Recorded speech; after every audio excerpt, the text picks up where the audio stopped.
Hey, what's up, fam? Getting back to Gambler's Parade, actually, after my time off for vacation. I gotta say, like the ones I was definitely thinking, like, okay, I'd get to first, obviously Fairy Tail, Eden Zero, Black Clover, any of the normal ones. Also, now that I'm fully caught up on Jujutsu Kaisen and stuff like that, because we got the Shonen Jump app, there's gonna be more reviews, and I think they'll come a lot easier because they're just easier to obtain. And I want to do more theory and discussion videos. I realize like I haven't been doing a lot lately, but before I get into that, like one of the ones that I really wanted to do upon return is Gambler's Parade.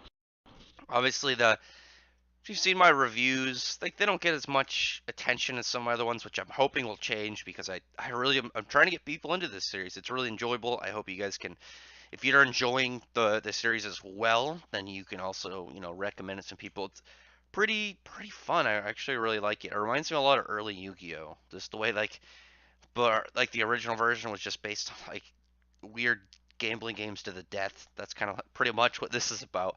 But now at 15% oxygen, Slash is completely just revved up. He's actually acting like a normal person instead of just like a pretty much a sloth in people clothes. Whereas now he's like looking at his numbers. It's kind of revealing where he gets his name. Apparently, they call him Reality Reader Slash from his ability to pretty much just figure out statistics and probabilities and just kind of like look down the whole situation. Whereas Karn is just like, what the hell am I gonna do now? Apparently, this dude's super crazy. She doesn't know she's gonna get that. Find out the information she wants if Kumode loses. This is probably where he's gonna probably lose a couple points and then work towards that end win. I don't know. I kind of want to see him just get this sweep win after last page, but once we get back to it, Slash goes in instead of just like where he was before, where he'd spin the roulette, drop the.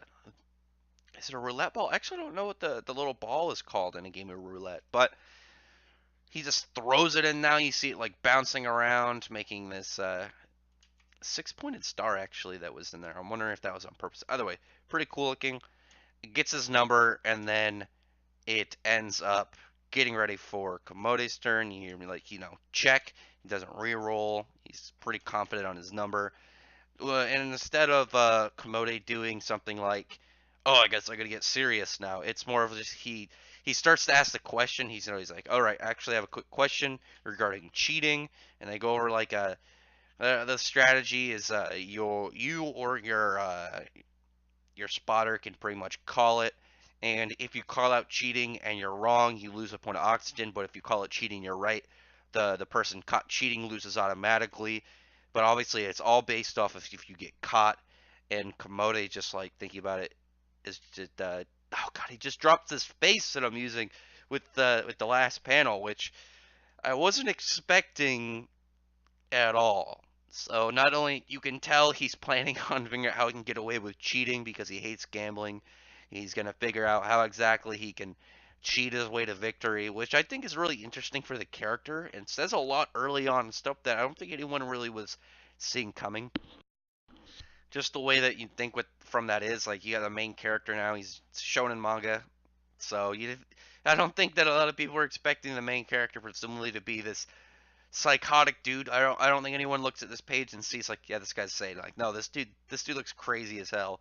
And I don't think anyone expecting him to get like one of his first like amongst his first handful of wins in this series to be done seemingly through cheating, which I don't know. Maybe he's just gonna keep that eye out for cheating. I think he's gonna cheat, but in a very tricky way that kind of makes it either really hard to see or really hard to determine what's an accident, what's a cheating, which is going to be exciting. You can see that break around his eye, just where the spider web is, just have that creepy extra definition in this picture too. I really like this panel.